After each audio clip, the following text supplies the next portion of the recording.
Hello snowboarders of the internet, I'm your host Avran LeFeber, and in this video we're going to be reviewing the new Spring Break Resort Twin. That's right, Spring Break has a Resort Twin. Not the Powder Twin, Resort Twin. This board features Spring Break and Capita's Resort V2 camber profile. So that's camber past the inserts, then reverse camber, aka rocker, in the tips. Basically, cam rockers. So you're gonna get all the load, pop, snap, and drive of traditional camber underfoot. You got that ease of entry in and out of turns from that rocker in the tips, as well as more optimal powder float. This board's available in 154, 156, 158, and 160. I rode this board at Copper Mountain on an overcast day with moderate to high winds, chop, chunder, ice, warm temps, and I rode it with my Rome Black Label bindings and my K2 Thraxis boots. When it comes to the flex, there's nothing mind-blowing here. It's a middle-of-the-road twin flex. Softer tips, stiffer midsection. You have an ideal flex point right where that rocker meets the camber in the nose and the tail. You're gonna feel that flex point.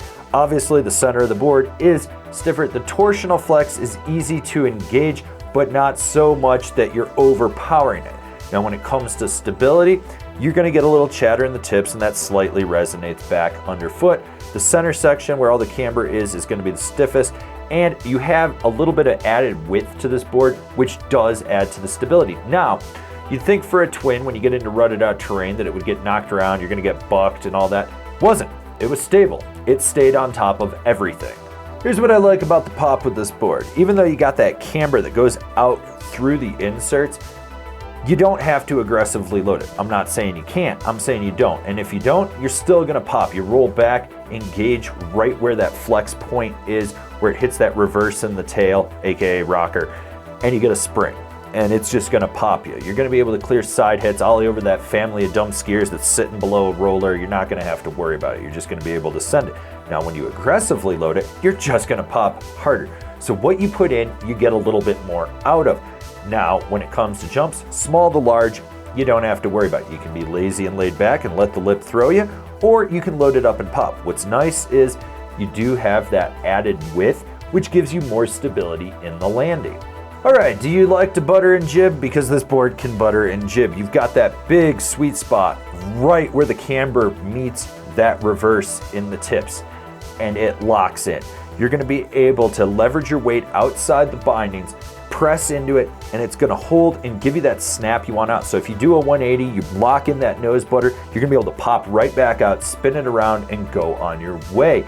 It's solid. Now, there is a little bit of fight from this board, so you gotta be aware of that, but if you're prepared for it, it shouldn't be a problem. Same thing can be said about jibbing. It locks into presses, it holds it through the end of the feature, then it gives you that snap to get off. And when you go sideways, it really cradles around the feature, doesn't clap out. It cradles and holds perfectly, so you can slide through whatever you need to do. Basically, as it is a resort twin, it can handle the park for buttering and jibbing. This board has a real smooth edge-to-edge power transmission. You notice that right away. You've got that stability of that added width, but it's not so wide that it's sluggish. You're able to roll up on your toe and go back to your heel, back and forth. You get all the power from the center of the board back through the tail. When you're really driving your knee and hammering into that camber section and pushing down, you can slingshot out of a turn. Short, tight, quick carves, medium, mellow carves, and deep, hard Euro carves are all accessible on this board. It can handle a little bit of everything. It's not a master of one, but it is a jack of all trades. Who's this board for? The all-around freestyle-focused resort rider. To quote our other reviewer, TC, this is the Midwest Mercury. You're riding a smaller hill, you want a twin, something that can do it all, there you go. In my mind, it's a combination of the Mercury and the indoor survival. You meld those two together, and that's what the resort twin is. I rode this board and I was like, I could see myself riding this every day, which getting on a twin and seeing that is awesome. I'm old, I should be riding a directional twin, which I do. But what I like about it is the snap. You've got those sweet spots that are easy to engage. It's not a demanding board, so you can be laid back, but when you really want to hammer it, you don't have to worry about it holding you back. Overall, it's a well-balanced resort twin. Comparable boards, the Jones Mountain Twin, the Nidecker Gamma, the Ride Bench Warmer. Binding recommendations, the Union Force, the Rome DOD, the Ride C6. This has been my review of the Spring Break Resort Twin. Do you agree? Do you disagree? Do you own one? Are you going to buy one? Leave me a comment down below. Let's have a conversation about this snowboard. If you're new here, remember to subscribe, click the bell, get those notifications. That way you're not missing any of the videos we got coming out for all you snowboarders of the internet.